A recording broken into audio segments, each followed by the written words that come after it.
اعوذ باللہ من الشیطان الرجیم بسم اللہ الرحمن الرحیم الحمد للہ والصلاة والسلام علی رسول اللہ وعلی آلہ آل اللہ واللعنۃ الدائمۃ الابدیۃ علی اعدائہم اعداء اللہ من یوم عذابتہم الی یوم لقاء اللہ۔ سیرت پیغمبر اکرم صلی اللہ علیہ وآلہ وسلم کے حوالے سے ہماری یہ نشستیں جو ہیں وہ جاری ہیں، اور اب تک ہم پیغمبر اکرم کی مکی زندگی کے بارے میں بات کر رہے ہیں کہ کس طرح آپ نے مکے میں اپنی زندگی گزاری، مکے ہی میں آپ کی ولادت ہوئی، مکے ہی میں آپ کی جوانی ہے، مکے میں اپنی پہلی شادی کی اور پہلی وحی نازل ہوئی۔ ابتدا میں اس دعوت کو خفیہ رکھا گیا، مخصوص لوگوں تک یہ پیغام پہنچایا گیا۔ دوسرے مرحلے میں قریبی رشتہ داروں کو دعوت دی گئی کہ وہ آئیں، لیکن انہوں نے بھی بہت اچھا رسپانس نہیں دیا، اور پھر اس کے بعد عام لوگوں کی دعوت شروع ہوئی۔ جب عام دعوت شروع ہوئی تو اس وقت نئے مسائل کا سامنا کرنا پڑا، ہر طرف سے مخالفتیں شروع ہو گئیں، کیونکہ دین اسلام جو تھا وہ ایک بالکل نیو آئیڈیالوجی پیش کر رہا تھا اس معاشرے میں، ایک ایسی سوسائٹی کی جس کے اندر دین موجود ہی نہ ہو یا دین کے نام پر خرافات موجود ہوں۔ مثلا مشرکین کا دین کیا تھا؟ مشرکین کا دین جو ہے وہ دیکھیں تو کچھ بھی نہیں تھا، خرافات کا مجموعہ تھا۔ جیسے بت پرستی ہے تو آج کل ہم لوگ بت پرستی کو سمجھتے ہیں کہ جیسے مثلا ہندو ہیں، تو ہندو مذہب پھر بھی ایک مذہب ہے، بے شک ہندو بھی بت پرست ہیں اور مشرکی کہلائیں گے ہماری اصطلاح میں، لیکن ہندو مذہب ایک پورا مذہب ہے جو مذہب کی ایک ڈیفینیشن پر پورا اترتا ہے۔ ان کے کچھ عقائد ہیں، ان کے کچھ عبادات ہیں، ان کے کچھ اخلاقیات ہیں، ان کے کچھ آداب معاشرت ہیں، حلال و حرام ہے، جو بھی ان کے اپنے مذہب میں ہے۔ تو اس اعتبار سے ہندو مذہب بھی ایک مذہب کہلائے گا، بدھ مذہب بھی ایک مذہب کہلائے گا۔ بدھ مذہب میں تو اور بہت ساری چیزیں نہیں ہیں، پھر خدا کا تصور کلیئر نہیں ہے، لیکن وہ جو مشرکین مکہ کا مذہب تھا وہ کوئی مذہب تھا ہی نہیں اصل میں۔ اس میں جس طرح اس سے پہلے میں بیان کر چکا ہوں نا کہ مثلا بت ہیں، تو بت کا اسٹیٹس کیا ہے؟ کچھ لوگوں کے نزدیک کچھ ہے، کچھ لوگوں کے نزدیک کچھ ہے، کچھ لوگوں کے نزدیک کچھ ہے، کچھ تو اسی بت کو ہی خدا سمجھ رہے ہیں، کچھ اس بت کو خدا تک پہنچنے کا ذریعہ سمجھ رہے ہیں، وسیلہ سمجھ رہے ہیں، کچھ یہ سمجھ رہے ہیں کہ خدا ان شکلوں میں آیا ہے مثلا انسانوں کی ہدایت کے لیے، جیسا ہندو سمجھتے ہیں۔ یہی وجہ ہے کہ شرک کو مشرکین مکہ کا جو مذہب تھا اس کو اسلام نے ایک دین کے طور پر، ایک مذہب کے طور پر ریکوگنائز ہی نہیں کیا، اس کو تسلیم ہی نہیں کیا۔ یہودیوں کو، عیسائیوں کو تو اسلام ایک مذہب کے طور پہ قبول کرتا ہے اور ان کو اہل الکتاب قرار دیتا ہے، اور ان کو دعوت بھی دیتا ہے کہ آ کے مذاکرات کر لیں، ڈائلاگ کر لیں۔ قل یا اہل الکتاب تعالوا الی کلمۃ سواء بیننا و بینکم، اہل کتاب آؤ ہم اور تم مل کر کچھ چیزیں طے کر لیتے ہیں جو ہمارے درمیان کامن ہیں۔ تو کچھ چیزیں تو کامن ہیں نا اسلام اور کرسچینٹی میں، اسلام اور جوڈائزم میں، لیکن اسلام میں اور مشرکین مکہ میں کوئی چیز کامن نہیں ہے۔ اور ظاہر ہے کہ اگر آپ گزشتہ آسمانی کتابیں اور گزشتہ جو آسمانی مذاہب ہیں، کرسچینٹی ہو یا جوڈائزم ہو، ان کے مقابلے میں آپ دیکھیں تو اسلام ان سے کہیں زیادہ ایڈوانس دین پیش کرتا ہے ہر چیز میں۔ آپ عقیدے میں دیکھ لیں، عبادات میں دیکھ لیں، معاملات میں دیکھ لیں، ویلیوز میں دیکھ لیں، اقدار میں دیکھ لیں۔ تو یہ اور وہ جو مشرکین مکہ کا مذہب تھا ان کے درمیان کوئی چیز ایسی تھی نہیں جو میچ کرتی۔ تو وہ اس کو اپنا مخالف سمجھتے تھے، وہ تو سمجھتے تھے کہ ہماری تو بنیاد ہی گر رہی ہے، ہمارے تو مذہب کی بنیاد ہی گر جائے گی. اور یہ جس تعلیم کو لے کر آئے ہیں اور جس چیز کو یہ پروموٹ کر رہے ہیں تو اس میں تو گنجائش ہی نہیں ہے ہمارے لیے کوئی، سوائے اس کے کہ ہم یا ان کے دین کو قبول کر لیں، مسلمان ہی ہو جائیں.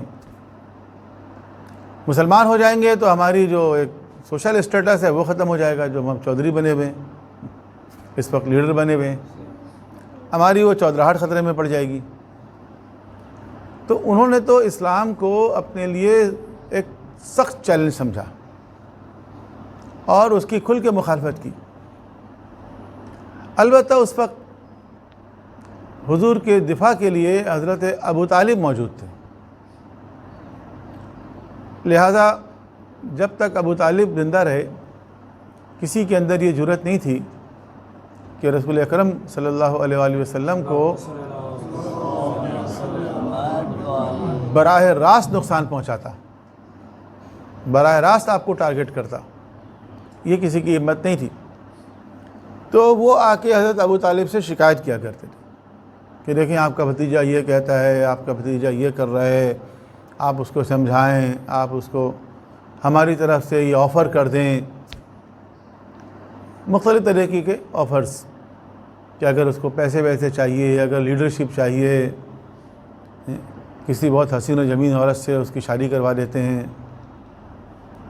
یا ایک آپشن یہ بھی تھا ان میں سے بعض لوگوں کا خیال یہ بھی تھا معاذ اللہ کہ حضور کو کوئی بیماری ہو گئی ہے ایسی، یا کوئی جن ون سوار ہو گیا ہے، کوئی اس طرح کی چیز ہو گئی ہے، تو وہ یہ بھی آفر کر رہے تھے کہ ہم ان کا علاج کروا دیتے ہیں، کسی اچھی جگہ سے ان کا علاج کروا دیتے ہیں. تو اس طرح مختلف طرح کی آفرز تھیں جو انہوں نے پیغمبر اکرم کو کی اور جناب ابو طالب کے ذریعہ آفر کیوں، کیونکہ ابو طالب پیغمبر اکرم کے سرپرست تھے ظاہر ہے اس وقت تک. تو وہ انہی کو آ کے بتاتے تھے کہ آپ ہماری طرف سے یہ کہہ دیں ان کو، اور جناب ابو طالب آ کے کمیونیکیٹ کر دیا کرتے تھے کہ انہوں نے یہ آفر کر دی، وہ یہ کہہ رہے ہیں، وہ کہہ رہے ہیں. یہاں تک کہ حضور نے ایک مرتبہ جناب ابو طالب سے یہ فرما دیا کہ چچا جان یہ جو آفر ہیں یہ کر رہے ہیں، یہ تو معمولی باتیں ہیں، اگر یہ میرے ایک ہاتھ میں سورج اور ایک ہاتھ میں چاند بھی لا کے رکھ دے نا، which is not possible، تو بھی میں اس دعوت سے دستبردار ہونے والا نہیں ہوں، چاہے اس راستے میں میری جان ہی کیوں نہ چلی جائے. تو جناب ابو طالب نے بھی جب دیکھا کہ حضور کی جو ڈٹرمنیشن ہے، جو عزم ہے، استقلال ہے، استقامت ہے، وہ اس لیول پر ہے، تو انہوں نے پھر یہ کہا کہ تمہیں جس طرح کام کرنا ہے، جس طرح تبلیغ کرنی ہے کرو، میں تمہارے پیچھے کھڑا ہوں، میں تمہارے ساتھ ہوں. تو آفریں بھی کی انہوں نے. آفر کے بعد جو ہے وہ دوسرا مرحلہ یہ ہے کہ جو لوگ اسلام قبول کرتے تھے، شروع میں بہت کم لوگ کرتے تھے ظاہر ہے، جو لوگ اسلام قبول کرتے تھے ان کو تشدد کا نشانہ بناتے تھے، ان کو ٹارچر کرتے تھے، کیونکہ یہ چودھری لوگ تو قبول کرتے نہیں تھے، یہ تو نہیں آئے پہلے مرحلے پر. یہ دیکھیں کسی بھی انقلاب میں اگر آپ دیکھیں گے نا تو یہ جو طبقہ ہوتا ہے یہ کبھی کسی انقلاب کی حمایت نہیں کرتا، کبھی کسی تبدیلی کی حمایت نہیں کرتا. ان کو قرآن کریم نے دو الفاظ میں یاد کیا ہے. ایک جگہ کہا گیا ہے ان کو مترفین، ایک نہیں کئی جگہوں پر مترف، اس کی جمع ہے مترفین، اور ایک جگہ کہا گیا ملأ، ملأ قال الملأ، ایک سپارہ بھی ہے نا، بہت سے مقامات پر ہے، سورہ قصص میں بھی اور جگہوں پر ہے. ملأ، مترف وہ لوگ ہوتے ہیں کہ جن کے پاس بہت مال و دولت ہو اور وہ عللے تللے کرنے والے ہوں، اور ملأ وہ ہیں کہ وہ بھی مال و دولت والے ہیں، ان کے پاس بھی مال بہت ہے، لیکن مال کے ساتھ ساتھ ان کے روابط جو ہیں وہ حکمرانوں سے بھی ہیں، وہ سینٹر آف پاور سے بھی اٹیچڈ ہیں، تو ان کے پاس کچھ پولیٹیکل پاور اور اتھارٹی بھی ہے، یعنی وہ حکمران کے، بادشاہ کے، جو بھی ہے اس کے حلقہ بگوش ہیں، ان کے درباری ہیں یا ان کے قریبی ہیں. تو ان کے پاس ایک تو پیسے کی بھی ایک طاقت ہوتی ہے ظاہر ہے. جو پیسہ والا آدمی ہوتا ہے وہ بھی سوسائٹی میں ذرا انفلوئنشل ہوتا ہے, اور وہ لوگ جن کے پاس پیسے کے ساتھ ساتھ کچھ پولیٹیکل سے بھی ہے تو وہ اور انفلوئنشل ہوگا ظاہر ہے. تو یہ جو طبقے ہوتے ہیں نا دونوں, آپ مختلف انبیاء علیہ السلام کے واقعات کو دیکھیں قرآن کریم میں, ہر نبی کے مقابلے پہ کھڑے ہوں گے, یہ ہر ظالم حکمران کے ساتھ کھڑے ہوں گے یہ, کیونکہ یہ وہ لوگ ہیں کہ جنہوں نے اس ظالمانہ نظام سے فائدہ اٹھایا ہوا ہے. اصل میں انہوں نے ظالمانہ نظام سے فائدہ اٹھا کر اپنی جیب بھری ہے. ملأ کا مطلب ہے بھرا ہوا, ملأ یملأ کا مطلب ہوتا ہے بھرا ہوا ہونا. ایک حدیث ہے نا, یملأ اللہ الارض قسطا وعدلا کما ملئت ظلما وجورا.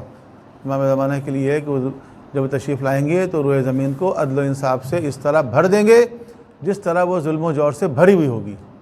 یملأ اللہ الارض قسطا وعدلا کما ملئت ظلما وجورا. تو یملأ جو ہے وہ بھی وہی ملأ یملأ ہے, اس کا مطلب ہے بھرا ہوا.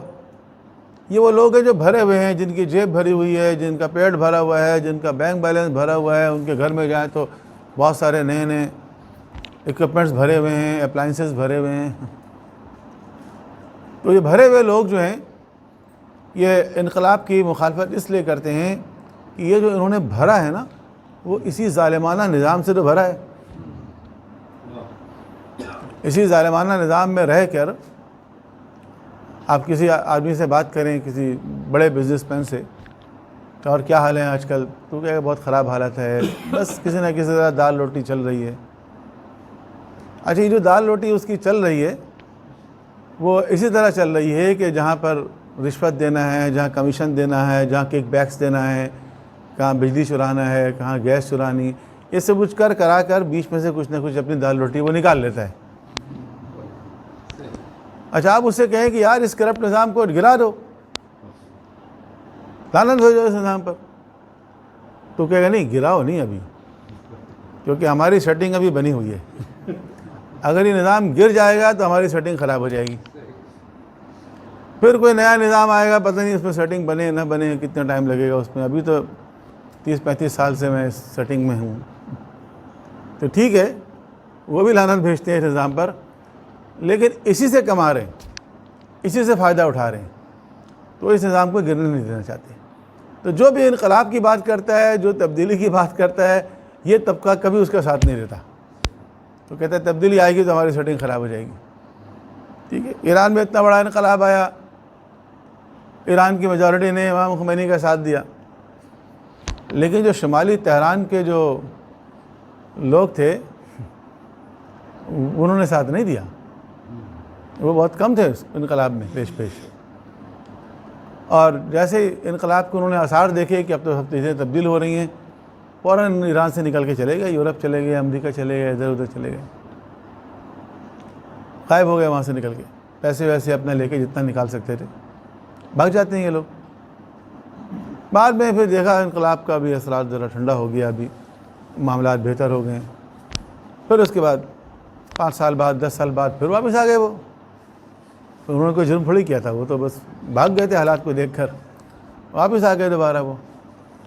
تو پھر انہوں نے یہاں آ کے اپنی سیٹنگ بنانے کی کوشش کی. تو یہ لوگ انبیاء علیہ السلام کے بھی خلاف ہوتے تھے, اور وہ لوگ جو ساتھ دیتے تھے وہ معاشرے کے غریب طبقہ, پسماندہ طبقہ, پسا ہوا طبقہ, جس کو کہا گیا مستضعف. امام خمینی کی اصطلاح ہے پا برہنہ افراد. جو پا برہنہ افراد ہوتے ہیں نا وہی انقلاب کا ساتھ دیتے ہیں, وہی انقلاب کا ساتھ دیتے ہیں. تو وہ لوگ ساتھ دیتے تھے. اور یہ جو تھے مترفین اور ملأ, یہ ان لوگوں کو جو انبیاء علیہ السلام کا ساتھ دیتے تھے, جو قرآن کی آیت ہے, ان کو یہ اراذل کہتے تھے. اراذل جو ہے وہ رذیل کی جمع ہے. رذیل یعنی گھٹیا لوگ, کمینے لوگ, ان کو کہتے تھے اراذل. اور انبیاء علیہ السلام سے آ کے کہتے رہے یہ آپ کے ارد گرد یہ جو اراذل ہیں نا ان کو آپ ہٹا دیں تو ہم آ جائیں گے آپ کے پاس. ایسی آفر پیغمبر اکرم کو بھی ہوئی. قبیلہ بنی عامر کا ایک آدمی تھا, یہ جملہ شاید میں نے کسی جگہ بیان کیا انہی لیکچرز میں کسی دن, کہ ایک شخص نے کہا تھا نا کہ اگر یہ نوجوان میرے ہاتھ لگ جائے تو میں پورے عرب کو نگل لوں. وہ قبیلہ بنی عامر کا ہی تھا. تو قبیلہ بنی عامر بڑا انفلوئنشل قبیلہ تھا, اس کا وہ سردار تھا. اس نے آ کے یہی آفر کی کہ آپ ان لوگوں کو ہٹائیں, میرا بڑا قبیلہ ہے, میں آپ کا ساتھ دوں گا اور آپ دیکھیں کس طرح آپ کامیاب ہوں گے. لیکن ایک شرط ہے کہ اس کے بعد آپ جو ہے وہ آپ کے بعد پھر یہ پاور اختیار جو ہے یہ ہمارے پاس آئے گا, یہ کمٹمنٹ کریں آپ, پھر میں آپ کا ساتھ دوں گا. تو آپ نے فرمایا کہ میرے بعد یہ کس کے پاس جائے گا یہ طے کرنے کا اختیار میرے پاس نہیں ہے, خدا جس کو چاہے گا اس کے پاس جائے گا. ٹھیک ہے, یہ ہماری ایک دلیل بھی ہے امامت کے اوپر. جو ہمارے آرگومنٹس ہیں نا ان میں سے ایک آرگومنٹ, سیرت سے بھی آرگومنٹ لیے جاتے ہیں نا, تو ایک آرگومنٹ یہ بھی ہے کہ اس نے یہ آفر کی تو پیغمبر نے فرمایا کہ یہ اختیار تو میرے پاس بھی نہیں, یہ تو خدا کے پاس ہے. حالانکہ یہ تو بہت ہی انیشیل اسٹیج ہے, ابھی اسلام کی تبلیغ شروع ہوئی ہے, ابھی اسلام کی تبلیغ شروع ہوئی ہے. لیکن وہ ہوشیار آدمی تھا, اس نے دیکھا ہے حضور کی شخصیت کو کہ ان کے اندر اتنا پوٹینشیل موجود ہے, ان کی تحریک میں, ان کی دعوت میں اتنی جان ہے کہ آگے چل کر کامیاب ہوں گے, یا حاوی ہو جائیں گے. تو پہلے سے ان کے ساتھ مل کے ایک ایگریمنٹ کر لیں تاکہ اس کے بعد ہمارے پاس یہ چیز آ جائے. تو یہ نہ سمجھے کہ جو لوگ پہلے ایمان لاتے ہیں وہ سب لوگ صرف خلوص سے لاتے ہیں. کچھ لوگ ایسے ہوتے ہیں زیرک اور ہوشیار کہ وہ کسی بھی تحریک کا پوٹینشیل دیکھتے ہیں, ان کو اندازہ ہوتا ہے کہ ہاں یہ تو اگلے الیکشن میں کامیاب ہوگا تو اس پارٹی میں شامل ہو جاتے ہیں. پھر وہ ایسا بھی ہوتا ہے. تو ان لوگوں نے قبول نہیں کیا اور ان کو کرنا بھی نہیں تھا. ایسے لوگ حضور کے پاس بھی آئے, انہوں نے کہا آپ ان کو ہٹائیں اپنے پاس سے. بڑی سخت آیت ہے یہ قرآن کی کہ حضور کو وارن کیا گیا کہ ان کو نہیں ہٹانا. تو ایسے لوگوں نے ساتھ دیا, اور وہ جو پیٹ بھرے لوگ تھے انہوں نے ساتھ نہیں دیا. اچھا, اب ایسے لوگ جو تھے بیچارے, ان کا کوئی سوشل اسٹیٹس تھا نہیں خاص, کوئی بڑا قبیلہ ہو, کوئی پیچھے سے سپورٹ ہو. قبائلی نظام تھا نا, اس قبائلی نظام میں تو قبیلہ امپورٹنٹ ہوتا ہے. اب مثلاً بلال حبشی ہیں, اب بلال حبشی کا کیا اسٹیٹس ہے اس سوسائٹی کے اندر؟ کچھ بھی نہیں, غلام ہے. غلام کا کیا اسٹیٹس تھا؟ غلام تو بیچارہ کوموڈیٹی کی طرح ہوتا تھا, ایک چیز. جس طرح ایک انسان کے پاس کچھ اونٹ ہیں, گائے ہے, گھوڑے ہیں, بھیڑ بکریاں ہیں, ایسے اس کے پاس کچھ غلام اور کنیزیں ہیں. جس طرح وہ اپنے اونٹ کو یا بھیڑ بکریوں کو یا گھوڑے کو جب چاہے بیچ سکتا ہے, کسی کو دے سکتا ہے, کسی سے ایکسچینج کر سکتا ہے, غلام اور کنیز کو بھی کر سکتا ہے. تو جس انسان کا اسٹیٹس اس سوسائٹی کے اندر یہ ہو کہ وہ ایک کموڈیٹی کی طرح ہو اور اس کو کسی کی ملکیت سمجھا جاتا ہو کہ یہ اس کی ملکیت ہے, یہ اس کا مال ہے, غلام اور کنیز جو ہے یہ اس کا ایسٹ ہے, یہ اس کی ملکیت ہے. اور وہ غلام جا کر جو ہے وہ ایک نیا دین قبول کر لے. پہلے تو اس کے آقا کے علم میں نہیں تھی یہ بات, پہلے تو انہوں نے اس کو چھپایا. ان کو یہی کہا جاتا تھا کہ چھپاؤ, ابھی تقیہ کرو, چھپا کے رکھو اپنے ایمان کو. لیکن حضرت بلال حبشی سے منسوب ایک شعر ہے, حضرت بلال کا ایک نعتیہ کلام ہے. اس کا ایک شعر یہ ہے, اس کا ترجمہ یہ ہے کہ تم مجھ سے یہ کہتے ہو کہ میں حضور کی محبت کو اپنے دل میں چھپا لوں, چھپا کے رکھوں. تو ان کی محبت تو ایک خوشبو ہے, اور میں اس خوشبو کو کیسے چھپا سکتا ہوں؟ بر محمد وآل محمد صلوات صلی علی محمد وآل محمد۔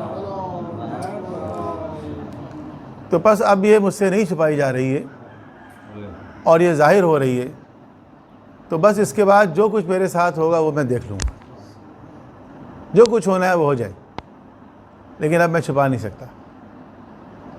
اور اب ظاہر ہے کہ دیکھیں نا، اس معاشرے کے اندر جہاں بت پرستی ہے، جہاں کا سسٹم یہ ہے، وہاں ایک شخص اگر اسلام کو قبول کرے گا تو آٹومیٹیکلی کسی نہ کسی طرح سے ظاہر ہوگا۔ ایسا کیسے ہو سکتا ہے کہ ظاہر نہ ہو؟ کتنا چھپائے گا بیچارہ وہ۔ پھر جب ظاہر ہوا تو بلال حبشی کے ساتھ کیا ہوا، کس طرح ان کو ٹارچر کیا گیا، کس طرح ان کو دھوپ میں گرمی میں لٹا کے بھاری پتھر سینے پر رکھ کے اور کوڑوں سے ان کو مارا جاتا تھا، لہو لہان کر دیا جاتا تھا، اور وہ بس ایک جملہ کہتے تھے، احد احد احد، اللہ تو ایک ہے، ایک ہی ہے، تم میکسیمم کیا کر سکتے ہو، مجھے جان سے مار سکتے ہو۔ تو یہ سب کچھ ان کے ساتھ کیوں؟ اس لیے کہ ان کا کوئی سپورٹر نہیں تھا، ان کے پیچھے کوئی قبیلہ نہیں کھڑا تھا۔ یہ فرض کیا جاتا تھا کہ یہ تو غلام ہے، یہ ہر کام جو کرے گا اپنے آقا کی مرضی سے کرے گا، یہ آئے گا کہیں، جائے گا کہیں، سوئے گا، کھائے گا، بیٹھے گا، آرام کرے گا تو اپنے آقا کی مرضی سے کرے گا۔ اور اس نے اتنا بڑا فیصلہ کر لیا ہے کہ ایک نئے دین کو قبول کر لیا۔ تم نے مجھ سے پوچھا اتنا بڑا ڈیسیجن لینے سے پہلے، اب وہ کیا کہیں؟ اصولاً تو وہ یہ کہنا تھا ان کو کہ ٹھیک ہے، میں غلام ہوں، میں آپ کی مرضی سے آؤں گا اور جاؤں گا اور کھاؤں گا اور پہنوں گا، لیکن یہ ایشو ہے جس کے اوپر مجھے آپ سے پوچھنے کی ضرورت نہیں ہے، یہ میرا اور خدا کا معاملہ ہے، میرا اور آخرت کا معاملہ ہے۔ لیکن یہ جواب دے نہیں سکتے آپ اس معاشرے کے اندر، اس معاشرے کے اندر یہ جواب نہیں دے سکتے۔ اور مشکل سوالات ہیں کہ اچھا تم غلام ہو اور ہم تو آقا ہیں، ہم تو اتنے ہوشیار ہیں، سمجھدار ہیں، ہم نے اس دین کو ابھی تک صحیح نہیں سمجھا اور تم نے سمجھ لیا کہ یہ صحیح ہے۔ ہم بیوقوف ہیں، تم عقل مند ہو،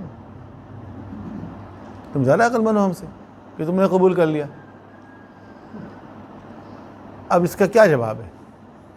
جواب تو ہے، جواب یہ ہے کہ بھئی تم عقل مند ہو یا بیوقوف ہو یا احمق ہو یا جاہل ہو تو ہم کیا کریں، ہم بھی اپنی آخرت خراب کریں گے تمہاری وجہ سے۔ لیکن ظاہر ہے یہ جواب نہیں دے سکتے۔ اور مشکل سوال کہ وہ جو ہمارے باپ دادا تھے، یہ وہ سوال ہے جو آج تک اس کا جواب دینا مشکل ہے۔ ہمارے معاشرے میں بھی اس کا جواب دینا بہت مشکل ہے کہ وہ جو ہمارے باپ دادا جو انہی بتوں کے سامنے جھکتے رہے، پیشانی ٹیکتے رہے، انہی سے مرادیں مانگتے رہے، انہی کے سامنے چڑھاوے چڑھاتے رہے، وہ سب پاگل تھے، جاہل تھے، جہنمی تھے، اور تم ایک ہوشیار ہو۔ تو جواب تو ہر سوال کا ہے، لیکن بلال حبشی کا جو سوشل اسٹیٹس ہے تو وہ بیچارے کوئی جواب نہیں دے سکتے، یا ان کے جواب کو قبول نہیں کیا جائے گا۔ تو جو مسلمان ہوتا تھا اس کو بڑے چیلنجز کا سامنا تھا، اور اس کے ساتھ پھر یہ ہوتا تھا، بعض اوقات جان سے مار دیا جاتا تھا۔ حضرت عمار یاسر کے والد یاسر اور ان کی والدہ سمیہ جو مسلمان ہوئے تو ان پر اتنا ٹارچر کیا گیا، حضرت یاسر کے سر کے اوپر شکنجہ کس دیا گیا، لوہے کا شکنجہ، اور ان سے مطالبہ کیا گیا ہے کہ تم اس دین سے دستبردار ہو جاؤ ورنہ ہم شکنجے کو کس کے تمہیں جان سے مار دیں گے۔ اور انہوں نے کہا کہ تم مجھے جان سے مار دو لیکن میں دستبردار ہونے والا نہیں ہوں۔ اور پھر ان کے ساتھ یہی ہوا کہ ان کے شکنجے کو اتنا کسا گیا کہ بالآخر وہ سر ان کا پھٹ گیا اور وہ شہید ہو گئے، حضرت یاسر۔ ان کی والدہ سمیہ، ان پر اتنا ٹارچر کیا گیا، انتہائی زخمی کر دیا گیا، پھر بھی جب وہ باز نہیں آئی، جب یہ دستبردار نہیں ہوئی تو ان کے پاؤں کو 2 گھوڑوں کے ساتھ باندھ کے دوڑا دیا گیا۔ پہلے اسلام کی خاتون شہیدہ جو ہیں وہ جناب سمیہ ہیں، حضرت عمار یاسر کی والدہ۔ حضرت عمار یاسر ان کی والدہ کی عظمت پر بآواز بلند صلوات۔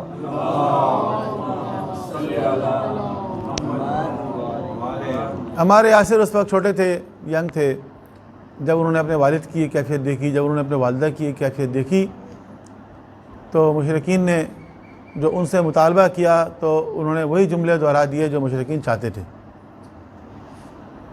تو حضرت عمار یاسر بچ گئے۔ لیکن بعد میں ان کو بہت شرمندگی ہوئی، بڑا پچھتاوا ہوا کہ میں نے کیوں وہ باتیں کر دیں۔ تو حضور سے آ کے انہوں نے کہا کہ میرے والد کے ساتھ یہ ہوا، میری والدہ کے ساتھ یہ ہوا، مجھے بھی انہوں نے مطالبہ کیا کہ اگر میں یہ نہیں کہوں گا تو مجھے قتل کر دیں گے، تو میں نے یہ کہہ دیا۔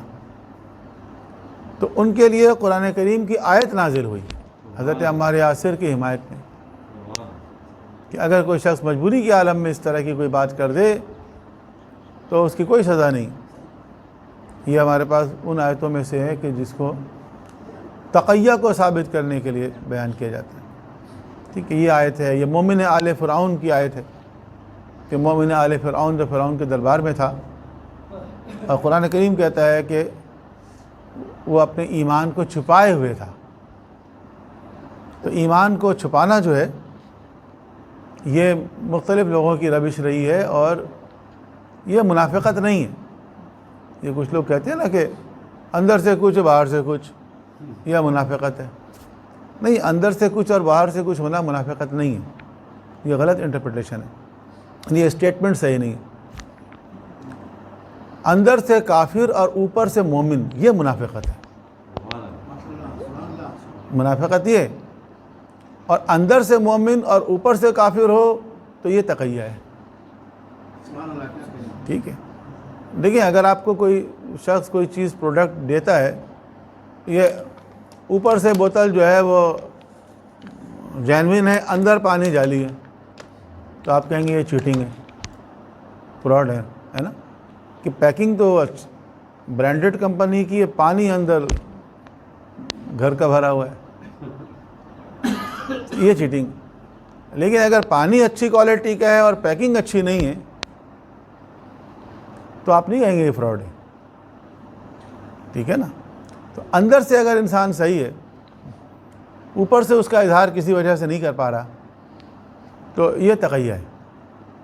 تو یہ صرف کہنا کافی نہیں ہے کہ اندر کچھ باہر کچھ، تو اندر کچھ باہر کچھ میں مختلف شکلیں ہیں اس کی۔ تو بہرحال عرض کرنے کا مقصد یہ ہے کہ جس قسم کے لوگوں نے ابتدا میں پیغمبر اکرم کا ساتھ دیا تو ان کو انتہائی مشکلات کا سامنا تھا،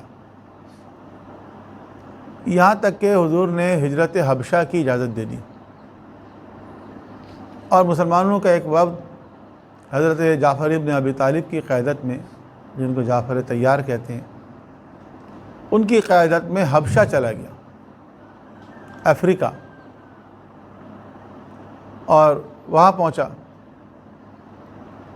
تاکہ سکون سے زندگی گزار سکے۔ تو پیچھے پیچھے مشرکین پہنچ گئے ان پہ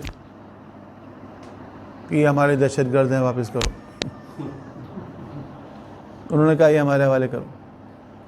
حبشہ کا جو حکمران تھا نجاشی، وہ تھا تو عیسائی کرسچن، لیکن انصاف پسند تھا وہ۔ اس نے کہا کہ صرف تمہارے کہنے پر تو ہم حوالے نہیں کر سکتے، ان کا پوائنٹ آف ویو بھی سننے دو مجھے کہ ان کا پوائنٹ آف ویو کیا ہے۔ اس نے بلایا مسلمانوں کو، کہا کہ بھئی آ کے بتاؤ یہ معاملہ کیا ہے، تم لوگ کہاں سے آئے ہو، ایشو کیا ہے تمہارا۔ اب جو مسلمان تھے انہوں نے حضرت جعفر طیار جو تھے، شہادت کے بعد ان کو جعفر طیار کہا گیا، تو حضرت علیہ السلام کے بھائی تھے جعفر ابن ابی طالب، ان کو اپنا اسپوکس مین بنایا کہ بھئی یہ ہمارے نمائندے ہوں گے، یہ جو بات کریں گے ہماری طرف سے ہوگی بات۔ اب ظاہر معاملہ بہت سنگین تھا، کیونکہ اسی میٹنگ کے اوپر ڈیسائیڈ ہونا تھا کہ ان کا مستقبل کیا ہوگا۔ اب اگر یہاں سے یہ نکال دیے گئے اور وہاں واپس گئے تو سوچیں ان کے ساتھ کیا ہوگا۔ تو بہت امپورٹنٹ معاملہ تھا. تو حضرت جعفر طیار نے پھر وہاں جا کے تقریر کی, گفتگو کی اور نجاشی کے سوالات کے جوابات دیے اور بڑی لاجیکل باتیں کی. انہوں نے کہا کہ بھائی ہم جو تھے وہ بہت بری زندگی گزارتے تھے, ہم ایک دوسرے کے حقوق کا خیال نہیں رکھتے تھے, ہم مردار کھاتے تھے, ہم دھوکہ دیتے تھے, اور یہ ساری برائیاں ہمارے اندر موجود تھیں. ہمارے درمیان ایک اللہ کے نبی مبعوث ہوئے, انہوں نے ہم سے کہا کہ یہ برائیاں چھوڑو اور اچھے انسان بنو. ہم نے ان کی دعوت کو قبول کیا اور اس کے بعد ہم نے وہ برائیاں چھوڑ دیں, اب ہم اچھے انسان بن گئے. تو یہ ہمارے بھائی ہیں, ہمارے علاقے کے ہیں, یہ ہم سے کہتے ہیں کہ تم پرانی زندگی میں واپس چلے جاؤ. ٹھیک ہے, پریزنٹیشن بہت امپورٹنٹ ہوتی ہے کہ آپ کسی چیز کو کس طرح پریزنٹ کر رہے ہیں. تو حضرت جعفر طیار نے دین کے اس پہلو کو پیش کیا, اخلاقی پہلو کو, کہ ہم بہت برے لوگ تھے, اللہ کے نبی نے آ کے ہماری اصلاح فرمائی, ہم نے ایک اچھا راستہ اختیار کر لیا, ہم نے ایک ایمانداری والا راستہ اختیار کر لیا. اب یہ ہیں تو ہمارے محلے کے, لیکن یہ اس بات پہ ناراض ہیں کہ ہم اچھے کیوں ہو گئے. نجاشی نے کہا ہاں بھائی تمہیں کیا تکلیف ہے, ایک آدمی اگر ایماندارانہ زندگی گزارنا چاہتا ہے, شرافت مندانہ زندگی گزارنا چاہتا ہے, آپ کو کیا تکلیف ہے. تو ان کے پاس کوئی جواب نہیں تھا اس کا, کیونکہ انہوں نے جو باتیں کی تھی وہ بات ٹھیک تھی. نجاشی نے ان سے کہا مشرکوں کا جو نمائندہ آیا ہوا تھا, عمرو بن عاص بھی ان میں تھا شامل اس وقت, تو وہ جو مشرکوں کے نمائندے آئے ہوئے تھے تو پھر تحائف بھی لے کر آئے تھے. وہ ذرا گفٹ, بادشاہ کے پاس جا رہے ہیں نا, تو ذرا گفٹ وغیرہ لے کر جائیں توشہ خانے کے لیے. تو نجاشی نے ان سے کہا کہ بھائی جس شخص نے تمہارے ہاں نبوت کا دعویٰ کیا ہے تو وہ کیا چاہتا ہے, کہ بادشاہ بننا چاہتا ہے. انہوں نے کہا نہیں. تو تم سے کوئی ذاتی فائدہ لینا چاہتا ہوں, کوئی پیسے ویسے مانگ رہے کہ نہیں. اس کا اخلاق کردار وغیرہ کیسا ہے, کہ نہیں بہت سچ بولنے والے ہیں, امانتوں میں امین ہیں وہ, اور فلاں جو بھی حضور کے بارے میں چیزیں مشہور تھیں. تو 3 4 5 سوالات بہت سمپل سے نجاشی نے ان سے کیا, اور اس کے بعد اس نے کہا کہ جو تم بتا رہے ہو, تم تو مخالف ہو نا ان کے, جو تم بتا رہے ہو ان کے بارے میں, تو دیکھو انبیاء علیہ السلام کی سیرت ایسی ہوتی ہے جیسے تم بتا رہے ہو. وہ وہاں بیٹھا ہوا ہے نائجیریا میں, اور وہاں سے وہ دیکھی, اس نے حضور کی زیارت بھی نہیں کی, کوئی بات بھی نہیں سنی, اور پوچھ بھی ان کے مخالف سے رہا ہے. اور پھر انہی سے پوچھنے کے بعد کہتا ہے جو تم بتا رہے ہو ان کے بارے میں, نبیوں کی سیرتیں ایسی ہوتی ہیں جیسی تم بتا رہے ہو, ایسے ہوتے ہیں اللہ کے نبی. اچھا اب وہ کہاں اللہ کے نبی کو مانتے ہیں, وہ تو مانتے ہی نہیں, وہ تو مشرکین ہیں. وہ تو نہ توحید کو مانتے ہیں, نہ آخرت کو مانتے ہیں, نہ نبوت کو مانتے ہیں. اچھا انہوں نے دیکھا کہ اب تو ہم پھنس گئے, اب کیا کریں. انہوں نے ایک آخری کارڈ ڈالا. انہوں نے کہا کہ آپ ان سے پوچھیں, مسلمانوں سے. اچھا ان کو پتہ ہے یہ کرسچن ہے نجاشی. انہوں نے کہا آپ ان سے پوچھیں کہ حضرت عیسیٰ کے بارے میں ان کا نظریہ کیا ہے. ٹھیک ہے, یہ کون کہہ رہا ہے, وہ کہہ رہا ہے جو نہ عیسیٰ کو مانتا ہے, نہ موسیٰ کو مانتا ہے, نہ ابراہیم کو مانتا ہے, نہ آدم کو مانتا ہے. ان کو پھنسانے کے لیے کہ مسلمان جب ان کے بارے میں بتائیں گے یہ تو ان کو اللہ کا بیٹا مانتا ہے, تو یہ ناراض ہو جائے گا, غصے میں آ جائے گا. تو اس نے کہا کہ آپ ان سے پوچھیں کہ عیسیٰ علیہ السلام کے بارے میں یہ کیا کہتے ہیں. نجاشی نے کہا بھائی کیا کہتے ہو تم لوگ عیسیٰ مسیح کے بارے میں. اب دیکھیں بہت مشکل مرحلہ تھا. اب یہاں پر حضرت جعفر طیار تقیہ نہیں کر سکتے تھے. تقیہ جو ہے وہ جان بچانے کے لیے ہوتا ہے, ٹھیک ہے, ایمان اور عقیدے کا سودا کرنے کے لیے تقیہ نہیں ہوتا. سبحان اللہ. کبھی ایسا ہوتا ہے کہ انسان کو جان پر کھیل کے بھی اظہار حق کرنا ہوتا ہے. کہیں پر انسان کو جان پہ کھیل کے اظہار حق کرنا ہوتا ہے. حضرت جعفر طیار نے سوچا کہ میں کوئی بیان دوں گا, میں کوئی تشریح کروں گا تو پتہ نہیں کیا افیکٹ ہو اس کے اوپر. بعد میں افسوس ہو کہ ہم نے اس طرح کیوں بیان کر دیا. انہوں نے کہا کہ میں آپ کے سامنے قرآن کی کچھ آیتیں پڑھ دیتا ہوں سبحان اللہ. جو عیسیٰ علیہ السلام کے بارے میں ہمارے نبی پہ نازل ہوئی ہے. اور اس کے بعد انہوں نے سورہ مریم کی آیتیں نجاشی کے سامنے پڑھ دی عیسیٰ علیہ السلام کے بارے میں.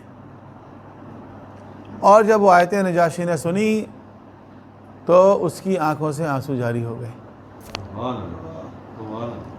اور اس کے بعد بعض جگہوں پہ ملتا ہے کہ اس نے ایک تنکا اٹھایا کہیں سے, یا اٹھایا یا نہیں اٹھایا, یہ جملہ کہا کہ جتنا تم نے بیان کیا ہے عیسیٰ علیہ السلام, عیسیٰ مسیح, اس تنکے کے برابر بھی اس سے زیادہ نہیں ہے جو کچھ تم نے بیان کیا. اور بعد کی تاریخ میں آپ دیکھیں تو نجاشی جو ہے وہ مسلمان ہو گیا. اس کی ملاقات حضور سے کبھی نہیں ہوئی, اور حضور نے اس کی نماز جنازہ بھی پڑھی غائبانہ.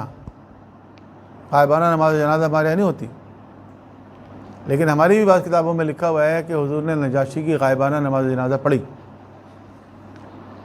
تو میں بھی کہ کوئی اسلام میں نماز جنازہ غائبانہ نہ ہوتا ہو, لیکن کسی خاص موقع پر کسی خاص مصلحت کے تحت حضور نے ایک مرتبہ پڑھ دی ہو. تو غائبانہ نماز جنازہ جو ہو رہی ہے یہاں پر, خاص طور پر پولیٹیکل جو مختلف تنظیمیں اور جماعتیں کراتی رہتی ہیں, تو وہ غائبانہ نماز جنازہ بہت کم لوگوں کے یہاں ہے. امام ابو حنیفہ بھی اس کے قائل نہیں ہیں. کہ ہاں حنفیوں کے یہاں نماز جنازہ نہیں ہوتی غائبانہ, لیکن پاکستان میں سارے حنفی ہیں, لیکن جماعت اسلامی والے اکثر غائبانہ نماز جنازہ کرواتے رہتے ہیں مختلف لوگوں کی, حالانکہ ان کی فقہ میں بھی نہیں ہے. لیکن ایک چیز ہے غائبانہ نماز جنازہ جو کتابوں میں ملتی ہے, تو نجاشی کے بارے میں ملتا ہے. تو اس طرح نجاشی نے کہا مسلمانوں سے کہ تم لوگ آرام سے رہو, جب تک رہنا ہے, ہماری طرف سے کوئی مسئلہ نہیں ہے, آپ آرام سے رہیں یہاں پر. ان سے کہا آپ ذرا نکل جائیے, واپس جائیے. تو ہجرت حبشہ جو ہے یہ ان لوگوں کے لیے تھی کہ جو مکے میں مشکلات کا شکار تھے. حضور نے ان کو اجازت دی کہ وہ حبشہ چلے جائیں. پھر وہ حبشے میں رہے ایک طویل عرصے تک, اور پھر وہ مدینہ واپس آئے. جب پیغمبر اکرم ہجرت کر کے مدینہ گئے تو یہ جو مہاجرین تھے, حبشہ کے مہاجرین, یہ مدینے میں مختلف اوقات میں آتے رہے. خود حضرت جعفر جو ہیں وہ اس وقت آئے جب جنگ بدر میں کامیابی ہوئی تھی. تو اس طرح حبشہ ہجرت کرنے والوں میں سے لوگ واپس بھی آ گئے. اچھا, اب مکے میں حضور کی ابھی ایکٹیویٹیز جاری ہیں. معراج کا واقعہ ہوا. معراج میں اللہ نے آپ کو بلایا, آسمانوں کی سیر کرائی. قرآن کریم میں سورہ بنی اسرائیل کی پہلی آیت جو ہے, سورہ اسرا بھی کہتے ہیں اس کو, سبحان الذی اسری بعبدہ لیلا من المسجد الحرام الی المسجد الاقصی. تو یہ جو سفر ہے یہ دو حصوں میں بیان کیا جاتا ہے. ایک تو یہ ہے کہ مسجد حرام سے مسجد اقصی کی طرف, جس کو اسرا کہا گیا. اسرا کہتے ہیں رات کے سفر کو, سفر جو فزیکلی ٹریولنگ کو کہتے ہیں. اور ٹریولنگ کا مطلب یہ ہے کہ انسان اپنے جسم اور روح کے ساتھ ٹریولنگ کرتا ہے, کیونکہ یہ بحث ہے نا کہ وہ معراج روحانی تھی یا جسمانی, اس میں بڑی لیدے ہے. کچھ لوگ کہتے ہیں روحانی تھی, کچھ کہتے ہیں جسمانی تھی. بڑے بڑے پوسٹر نکالتے ہیں. بریلوی اور دیوبندی کے درمیان اس میں بڑا اختلاف ہے. بریلوی حضرات جو ہیں وہ جسمانی معراج کے قائل ہیں, ہم لوگ بھی جسمانی معراج کے قائل ہیں. دیوبندی اور اہل حدیث جو ہیں وہ روحانی معراج کے قائل ہیں. تو معراج کی تاریخ جو آتی ہے تو اتنے بڑے بڑے پوسٹرز میں نے دیکھے آمنے سامنے جہاں مسجدیں ہوتی ہیں، تو وہاں اس مسجد میں ایک پوسٹر لگا ہوا ہے معراج جسمانی تھی، سامنے والی مسجد میں لگا ہوا ہے معراج روحانی تھی، ٹھیک ہے۔ برنس روڈ میں 2 مسجدیں آمنے سامنے ہیں، ایک مسجد کے اندر جو ہے وہ معراج کی رات اتنی لائٹیں لگتی ہیں اوپر سے نیچے تک، سامنے والی مسجد میں اس دن ایسا اندھیرا ہوتا ہے کہ جو باہر کی لائٹ ہے جو روزانہ جلتی ہے اس کو بھی مین سوئچ سے بند کر دیتے ہیں کہ کہیں خدا نہ خواستہ معراج سیلیبریٹ نہ ہو جائے۔ تو یہ بڑی بحث چلتی ہے کہ معراج جسمانی تھی یا روحانی تھی۔ اچھا، اب یہ معراج جسمانی تھی یا روحانی ہے کوئی اسلام کے بنیادی عقائد میں شامل نہیں ہے، نہ کوئی عبادات میں شامل ہے، نہ اخلاق میں شامل ہے، نہ معاملات میں شامل ہے، نہ قبر میں پوچھا جائے گا، نہ حشر میں پوچھا جائے گا، نہ صراط میں پوچھا جائے گا، نہ میزان میں پوچھا جائے گا۔ یہ سوال کہیں نہیں ہوگا کہ حضور کی معراج جسمانی تھی یا روحانی۔ تو ہم سے حضور کی معراج کے بارے میں نہیں پوچھا جائے گا، ہم سے ہماری معراج کے بارے میں پوچھا جائے گا۔ حضور نے فرمایا الصلاۃ معراج المومن، نماز مومن کی معراج ہے۔ اول ما سئل بہ الصلاۃ، سب سے پہلے نماز کا سوال ہوگا۔ تو اپنی معراج کی ہمیں پرواہ نہیں ہے، حضور کے معراج پہ لڑ رہے ہیں۔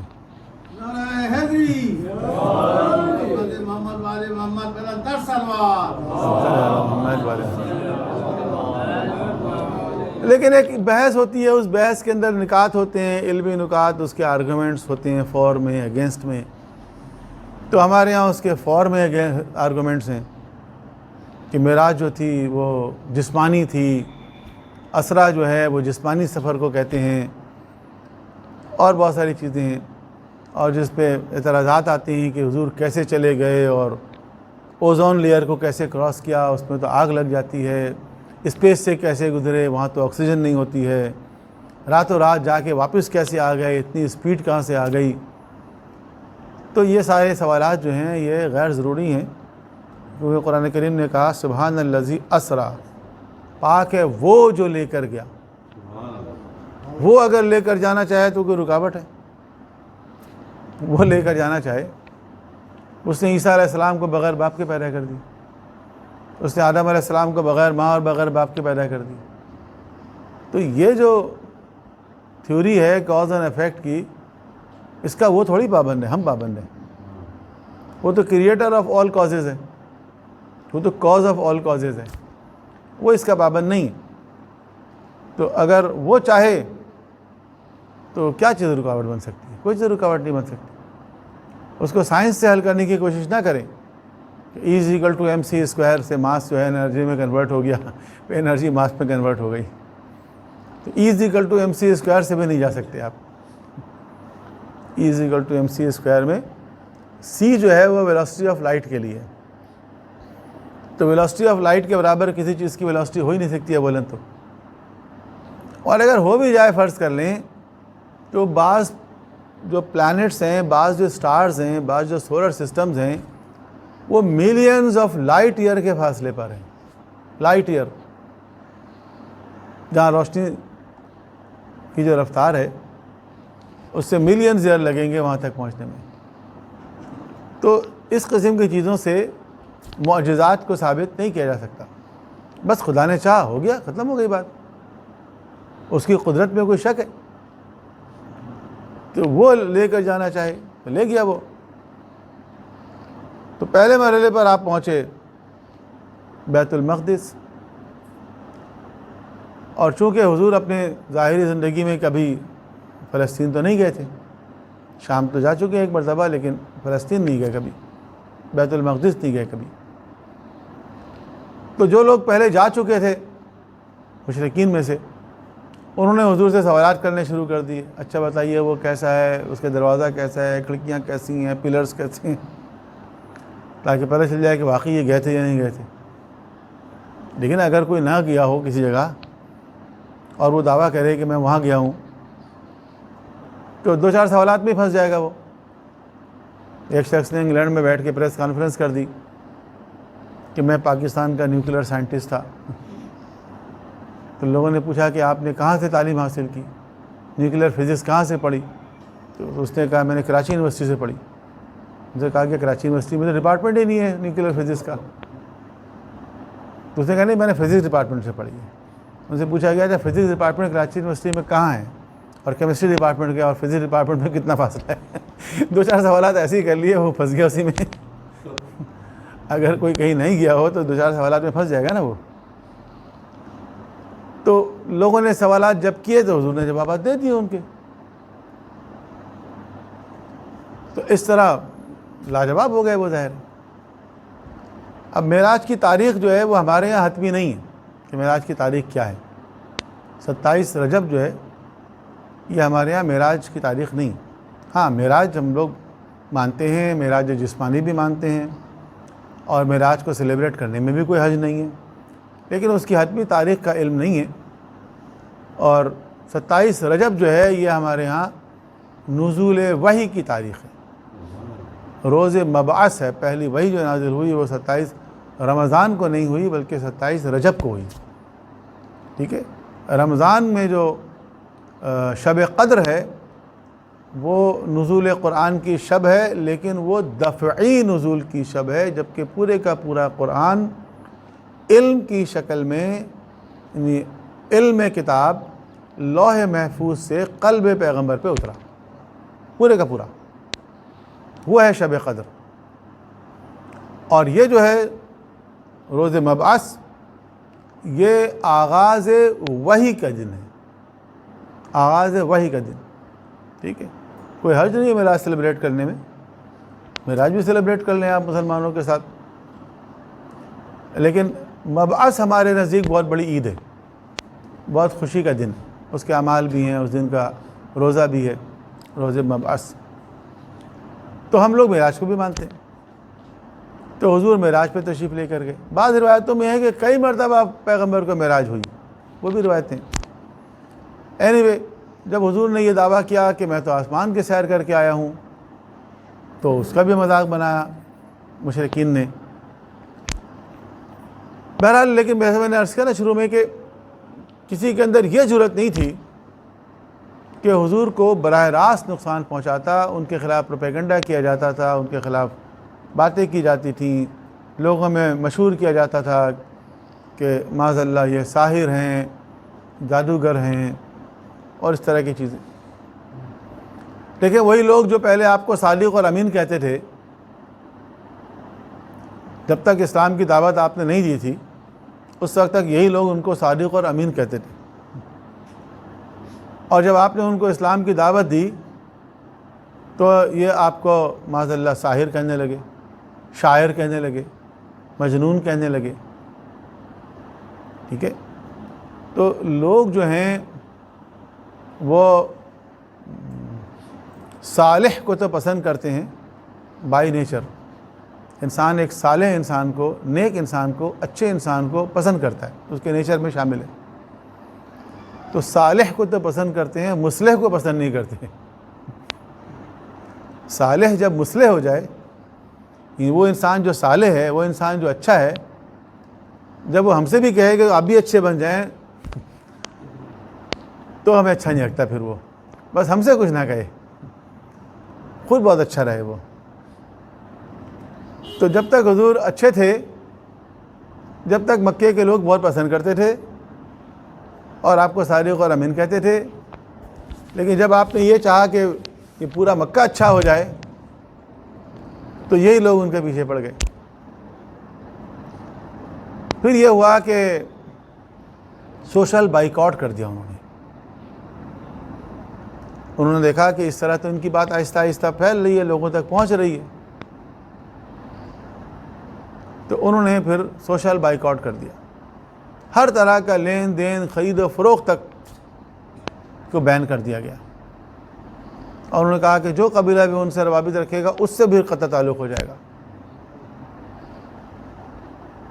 تو جناب ابو طالب نے پھر اپنے ان لوگوں کو لے کر مخصوص شعب ابی طالب میں جا کر, اس کی گھاٹی میں جا کے آپ پناہ گزین ہو گئے.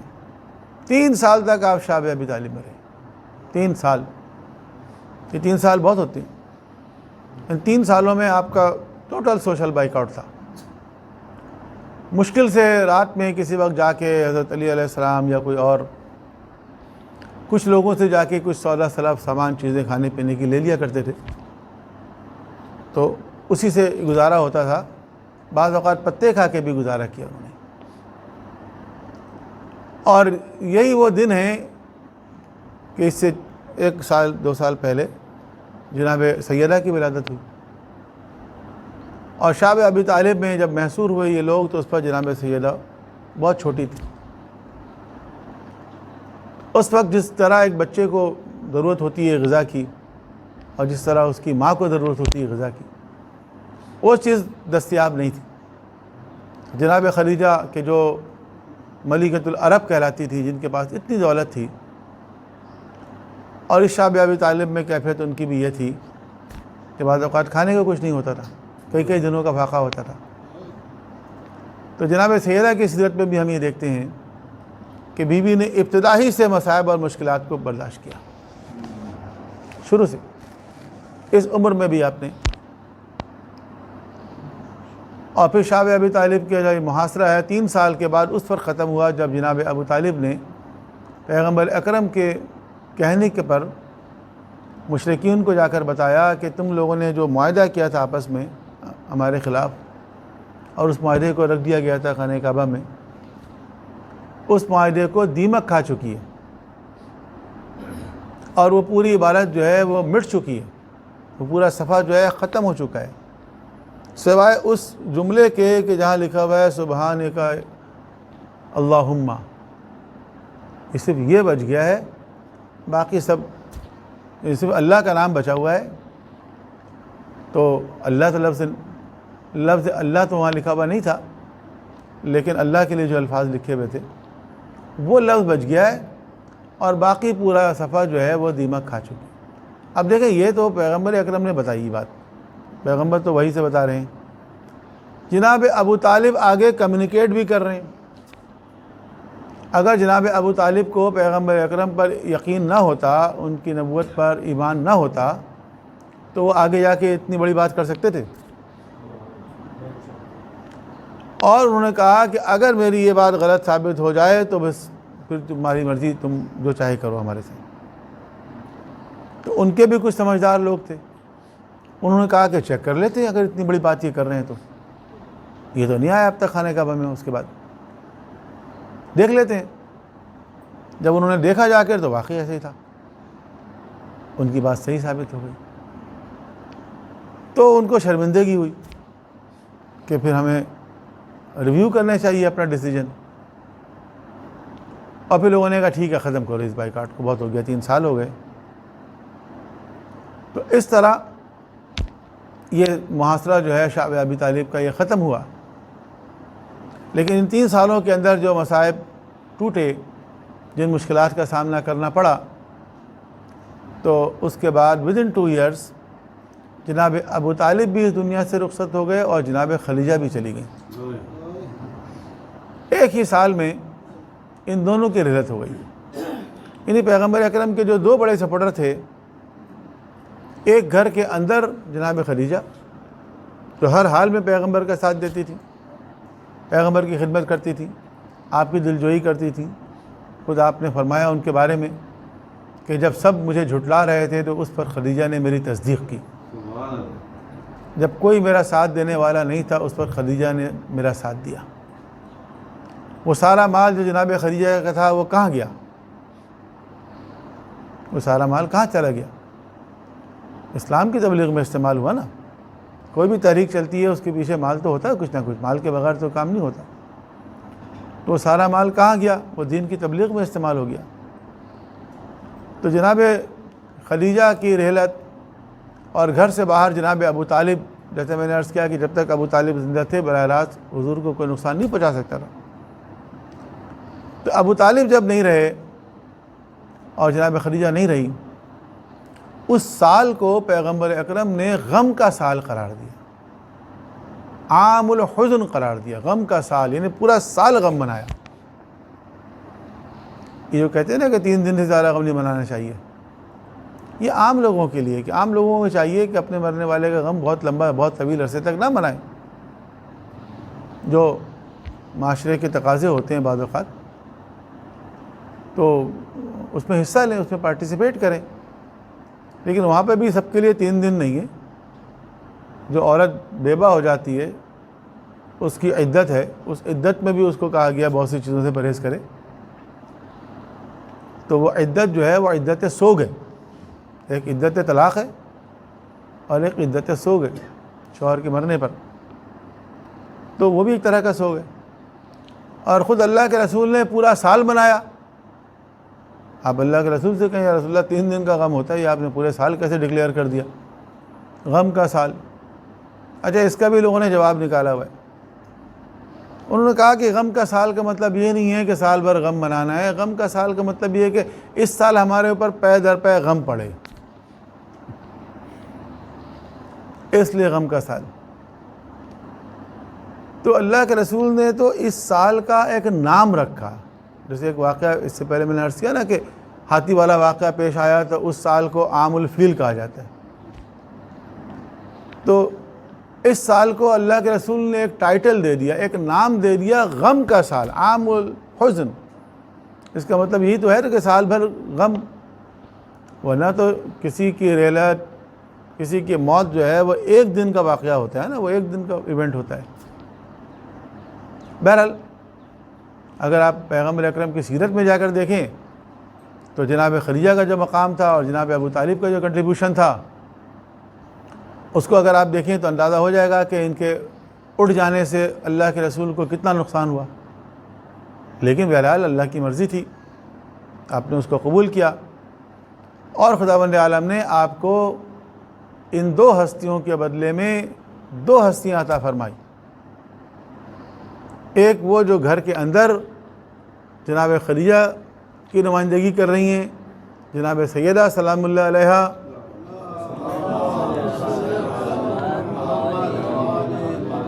کہ جنہوں نے اپنے والد گرامی کی اس طرح خدمت کی، اس طرح دلجوئی کی، اس طرح ساتھ دیا کہ آپ نے ان کے بارے میں فرمایا کہ ام ابیہا ہیں، اپنے باپ کے لیے اپنی ماں کی طرح ہیں. دیکھیے ماں بڑی عظیم ہستی ہوتی ہے. پیغمبر اکرم کی والدہ گرامی کا انتقال بھی بچپن میں ہو گیا تھا جب حضور بہت چھوٹے تھے. تو حضور تو اپنی والدہ کی شفقت سے بہت جلدی محروم ہو گئے. اب آپ سوچیں کہ جناب سیدہ نے آپ کو کتنی محبت اور شفقت دی کہ آپ نے فرمایا کہ ام ابیہا ہیں. تو اللہ نے جناب خدیجہ کی جگہ جناب سیدہ آپ کو عطا فرمایا. وہ ہر جگہ آپ کا ساتھ دیتی تھی، آپ کی دلجوئی کرتی تھیں، آپ کا خیال رکھتی تھیں. اور گھر سے باہر جناب ابو طالب کو نمائندگی کرنے کے لیے علی ابن ابی طالب موجود تھے.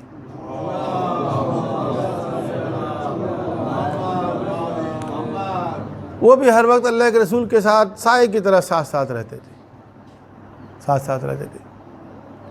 تو یہ 2 ہستیاں اللہ نے ان 2 ہستیوں کی جگہ عطا فرمائی اور انہوں نے بھی اپنا حق ادا کیا. تو جناب ابو طالب کی جو خدمات ہیں وہ اتنی زیادہ ہیں کہ کوئی انسان بھی جب اس کا مطالعہ کرتا ہے تو وہ اس سے متاثر ہوتا ہے. لیکن افسوس کی بات یہ ہے کہ مسلمانوں کا ایک بہت بڑا طبقہ ایسا ہے جو ان کو مسلمان ہی نہیں سمجھتا اور وہ ان کے کفر کا قائل ہے. اور بعض جعلی روایتوں کی بنیاد پر کہ حضور نے فرمایا کہ وہ تو جہنم میں جائیں گے اور جہنم کی آگ ان کو نہیں جلائے گی، جہنم میں جائیں گے اور آگ نہیں جلائے گی، اور طرح طرح کی بات. کہ آخر وقت میں ان سے کہا حضرت عباس نے کہ یہ پڑھو، کلمہ پڑھ لو. تو انہوں نے کہا کہ نہیں، میں اپنے باپ داداؤں کے دین پہ مرنا چاہتا ہوں. حالانکہ ایک دوسری روایت بعین ہی بالکل ایسے ہی ہے کہ کہا کلمہ پڑھ لو، تو انہوں نے وہ پڑھ دیا جو یہ چاہ رہے تھے. اس طرح کی روایت بھی ہے. ابو طالب علیہ السلام بلند ترین صلوات.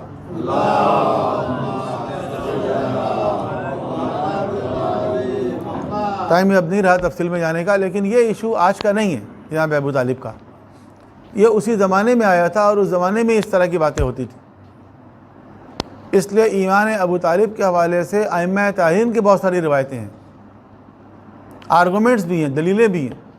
امام زین العابدین علیہ السلام کی ایک دلیل ہے جس میں انہوں نے فرمایا کہ اگر ابو طالب مسلمان نہیں تھے تو پیغمبر اکرم نے کیوں اجازت دی کہ ان کی زوجہ جناب فاطمہ بنت اسد، جن کے بارے میں مسلمان ہونا ثابت ہے ہر حال میں، وہ ان کے ساتھ رہیں؟ اگر کوئی مسلمان ہو جاتی تھی عورت، وہ کافر شوہر کے ساتھ تو نہیں رہ سکتی. تو جناب فاطمہ بنت اسد تو آخری وقت تک جناب ابو طالب کے ساتھ رہیں، اور جناب فاطمہ بنت اسد کے ایمان پر تمام مسلمانوں کا اجماع ہے. تو اس زمانے میں یہ ایشو سامنے آ گیا تھا، اس لیے ائمہ تاریخ نے بھی اس کے اوپر اپنے ریمارکس دیے. پانچویں امام فرماتے ہیں کہ ابو طالب کے ایمان کے بارے میں یہ لوگ شکوک و شبہات کا اظہار کرتے ہیں. ان کا ایمان اس قدر تھا کہ اگر ترازو کے ایک پلڑے پر ابو طالب کا ایمان رکھ دیا جائے اور دوسرے پلڑے پر تمام اہل ایمان کا ایمان رکھ دیا جائے تو ابو طالب کا پلہ جھک جائے گا. سبحان اللہ، نعرہ حیدری، عظمت حضرت ابو طالب علیہ السلام پر افضل صلوات.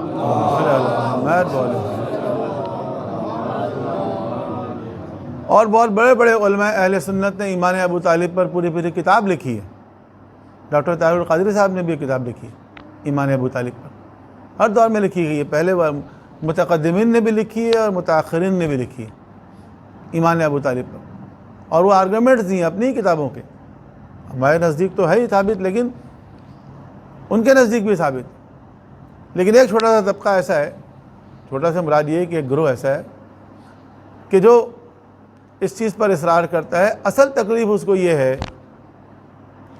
کہ اگر فلاں کے آبا و اجداد جہنمی ہیں تو علی کے آبا و اجداد جنتی کیسے ہو سکتے ہیں؟ ان کو تکلیف اصل میں یہ. تو انہوں نے ایسی اس قسم کی روایتیں بنا دی. کسی نے حضور سے پوچھا کہ میرے باپ دادا کہاں ہیں؟ آپ نے فرمایا جہنم میں. اچھا، اب وہ بیچارہ ہکا بکا رہ گیا، سارے جہنم میں ہوں گے، پہلے مشرک ہوگا تو یہ سوال کرنا ہی نہیں چاہیے، سوچنے کی بات ہے. تو اگر آپ مجھ سے پوچھیں گے آپ کے دادا کی شریعت کہاں کی تھی، میں کہوں گا انڈیا کی تھی، یہی کہوں گا نا میں. تو سوال جیسا کریں گے جواب ایسے ہی ہوگا. تو جب وہ پریشان ہو گیا تو سن کے ذرا بے چین ہو گیا ہوگا. تو حضور نے کہا کہ تمہارے باپ دادا بھی جہنم میں اور میرے باپ دادا بھی جہنم میں، معاذ اللہ. تو یہ یاد رکھیں کہ جو لوگ بھی ایمان ابو طالب کا انکار کرتے ہیں نا، وہ پیغمبر اکرم کے والدین کے ایمان کا بھی انکار کرتے ہیں. وہ ایک ہی. اور پیغمبر اکرم کے والدین کے ایمان کے اوپر بھی کتابیں لکھی گئی ہیں جو علماء اہل سنت نے لکھی ہیں، بڑی بڑی کتابیں آج بھی لکھ رہے ہیں، اور ایمان ابو طالب پر بھی کتابیں لکھ رہے ہیں. تو ان کے اپنے ہی مصادر میں، ان کے اپنے ریسورس کے اندر اتنا میٹیریل موجود ہے جناب ابو طالب کے ایمان پر کہ وہ خود اس کو پیش کر رہے ہیں. لیکن ایک طبقہ ایسا ہے جو ان چیزوں کو ماننے کو تیار نہیں ہے. علامہ عرفان حضرت عبدی مرحوم ایک شعر پڑھا کرتے تھے جناب ابو طالب کے بارے میں کہ اے ابو طالب، بس اس خطا پہ زمانے نے تجھ کو چھوڑا ہے کہ تیرے لال نے ان کے بتوں کو توڑا ہے. سبحان اللہ، نعرہ حیدری.